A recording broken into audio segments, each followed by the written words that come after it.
Hey Lash sis, I'm T the Brand, your lash marketing mentor. I teach lash artists to make content easy, marketing simple, and how to keep clients coming back. Welcome to my channel, and if you're tuned into the Powerhouse Lash podcast, welcome back for another episode. Today we're going to be talking about one of the 3 things that I help lash artists do, and that's how I keep lash clients coming back. Before we jump into it, y'all already know I got my notebook. If you don't have yours, pause the video, go grab it because you're going to need it. Not because I'm going to say the best things you've ever heard in life about how to keep clients coming back, but because something may inspire you. Something may remind you of something you've heard before. Something may be new information or something that you want to implement and you don't want to forget it. And you don't want to put it in them notes on your phone because you ain't going back to those and looking at them. It's something magical and really intentional about putting pen to paper or pencil to paper to write things out. I promise you it'll come true. You'll manifest it. Now, let's get to it. Okay, first things first.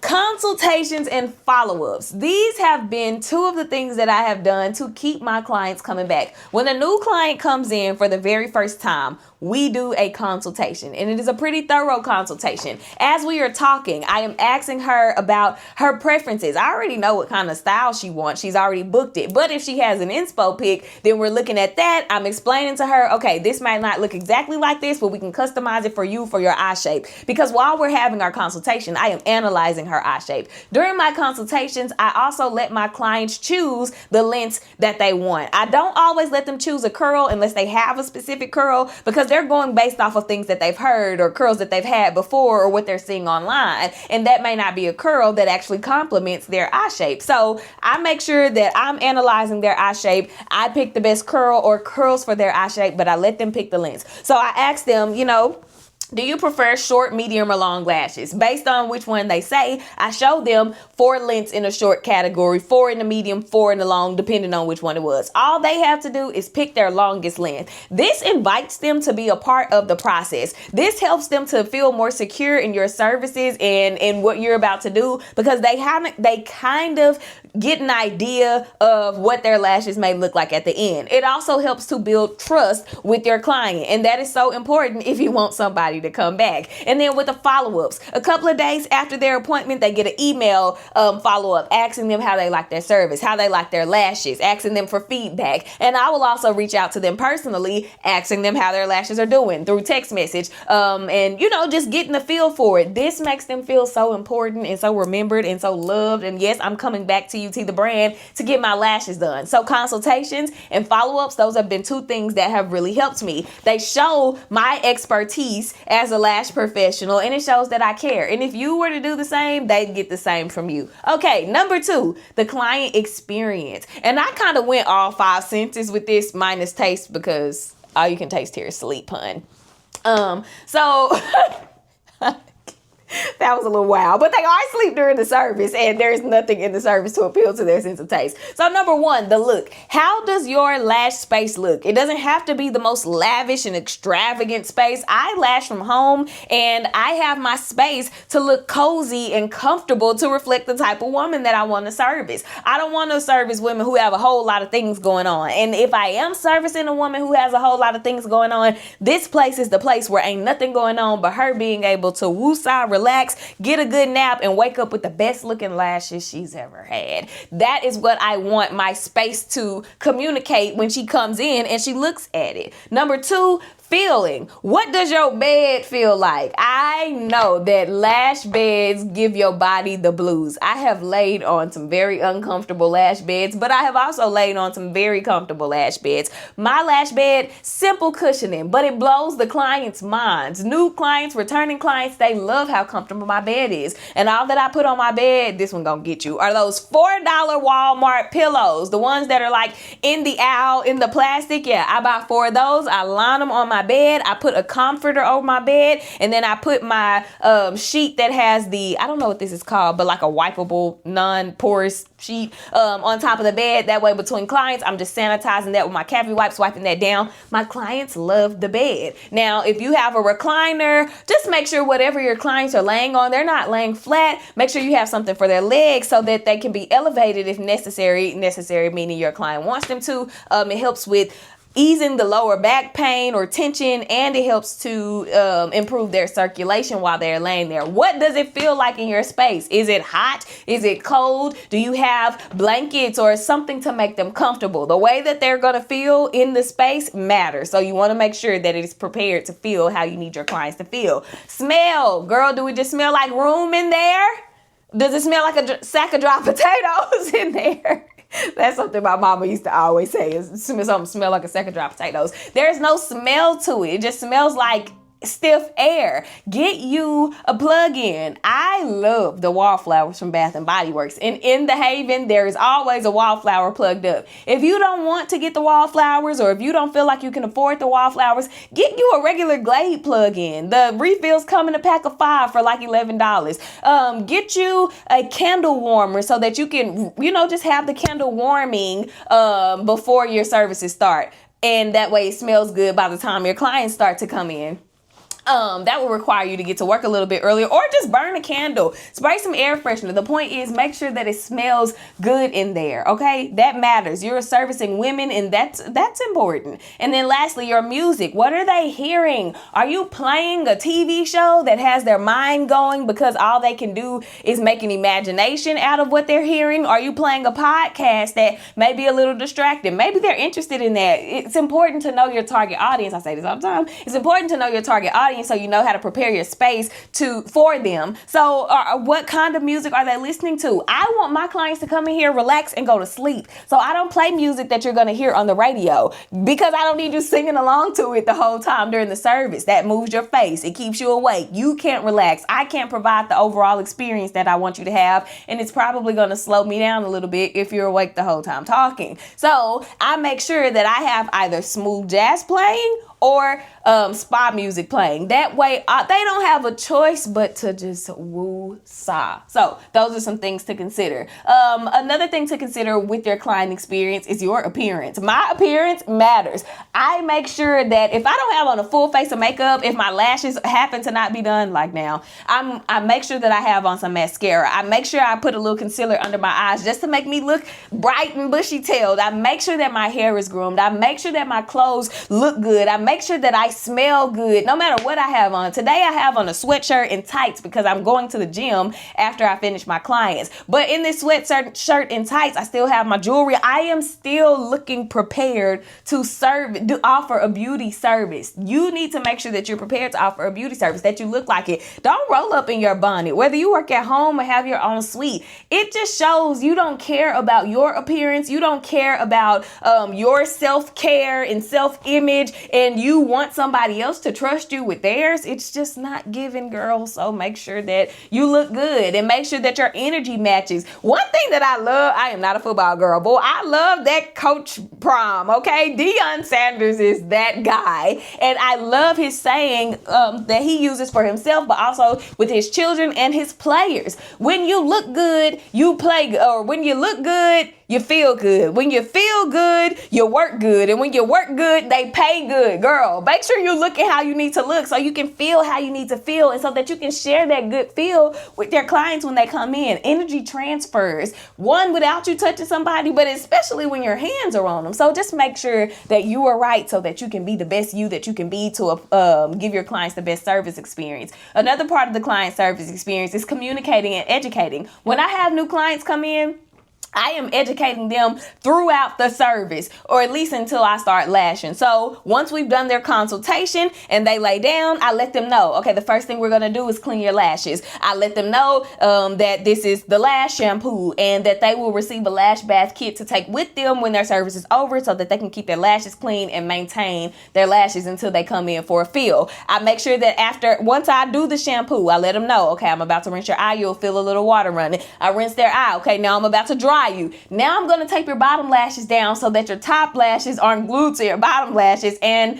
blah, blah, blah. Like, I am walking them through everything that I'm doing because their eyes are closed. They cannot see. All they have are their other 4 senses. Well, they ain't tasted it, but all they have are their other 4 senses, and I want them to be relaxed and comfortable as possible. Me communicating with them during this process is me educating them about what I'm doing and why I'm doing it, and it positions me again as the expert in the service, or the expert in the expert service provider, and it builds trust. And then the education piece, again, that builds trust. That's something that it's information that they need to know about what's happening. And then also with my client experience, I make sure that the space is cozy and that the bed is comfy. We've already talked about these things. Make sure that if a cozy space isn't your vibe, make sure that your vibe matches the client that you're trying to attract. So for example, if you have clients who are super bubbly and have bright energy, or let me not say if you have clients who are, if your target audience is the client that you want to attract and duplicate across your books,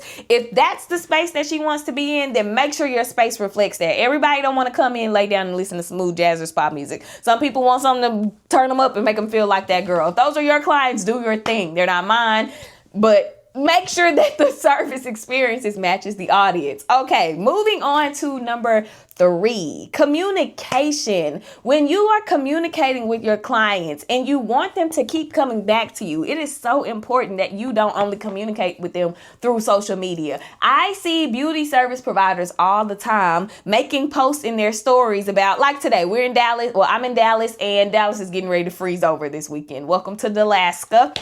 And I am seeing service providers posting on their stories that they're rescheduling clients for this weekend. And I'm like, why not just reach out to the clients directly? Any type of communication that I am making with my clients, I am never posting it on social media. I am always talking to them directly. Everybody is not on social media every day. Everybody's not on social media all day to even see it. And even if they are on social media all day, there's no guarantee that everybody is going to see everything that you post. And it is more personable, more professional for you to talk directly to your client. So I always send my clients messages about anything. If a pricing of something is increasing, or if I'm having to close my books, or if I'm opening my book, whatever it is that I need to talk to them about, I'm talking directly to them. That's the point. I ain't trying to beat a dead horse. Emails and text messages. Your booking system may have this for you. Mine definitely does. I make sure that my clients are receiving emails when they book, confirmation email, reminder email. If they have to cancel or reschedule, there's a cancellation and rescheduling email. There's a follow-up email, like I've already mentioned, that goes out. And then they also receive automated text messages from my booking system, reminding them of their service, reminding them of the address or whatever else they need. Now, do I text them directly? I've already said yes,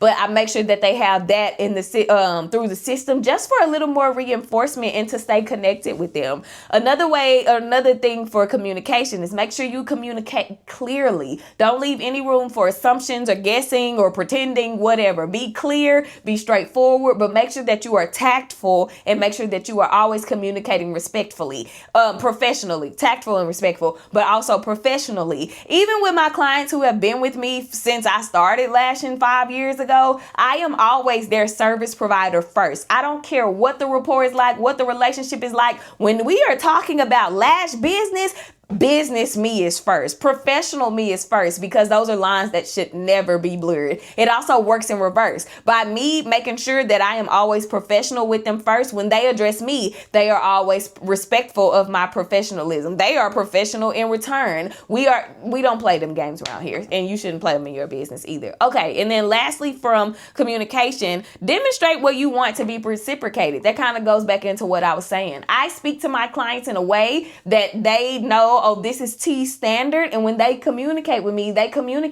in that same way. There's never room for anybody to be offended or think a tone meant something, or no, because I laid the foundation, and the foundation was the foundation. We've built on that. Moving on to number 4, which is consistency. You want to make sure that you are keeping your client's experience as the same as possible each time they come. They are coming back because of your experience. They are coming back because of the quality of your work. They're coming back because they love their lashes. Don't switch those things up. If you can't remember what client wore what curl and what length and what map, write it down. All of my clients have a little box.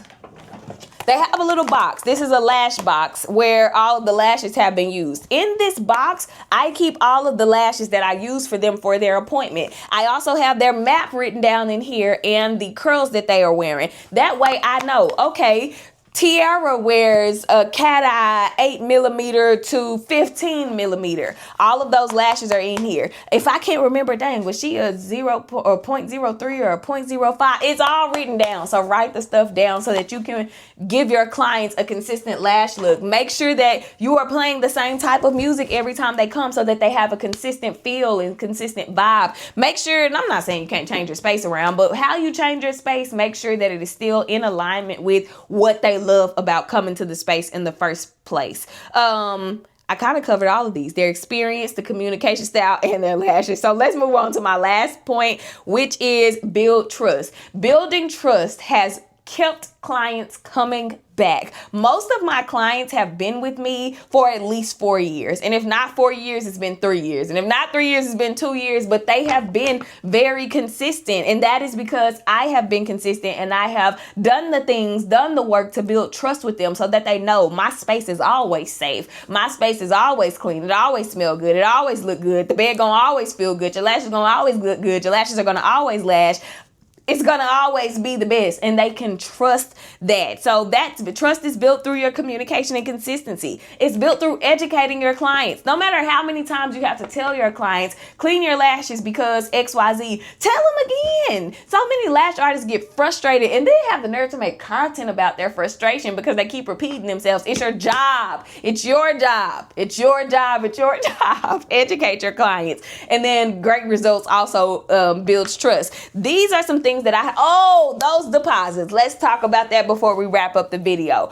I do not charge my loyal clients deposits, and I believe that has played a good role in retaining my clients and keeping my clients coming back. I consider a client a loyal client after 3 consecutive visits, meaning they come in for a full set or for a foreign fill, and then that was a follow-up by 2 fills after that. All of those first 3 appointments, they have to pay a deposit for. After those first 3 appointments, because now going into appointment number 4, that's going into month 4 that you've been getting your lashes done with me. I consider you loyal at that point. They no longer have to pay deposits. When the books open, I text them and let them know, hey, the next 3 months are open. Here's the booking link. Of course, the message is more than this, but here's the booking link, and all they have to do is go to the website, pick the days and times that they want, text them to me, I put them in, no deposit. Now, if those clients happen to have to cancel, then the deposit is required because that's what was holding the appointment, or that's what's now considered their cancellation fee. So those deposits, that's something that has helped. Last week, I dropped a video on deposits, so if you want more information or want more detail about that, go look at that video. It has a red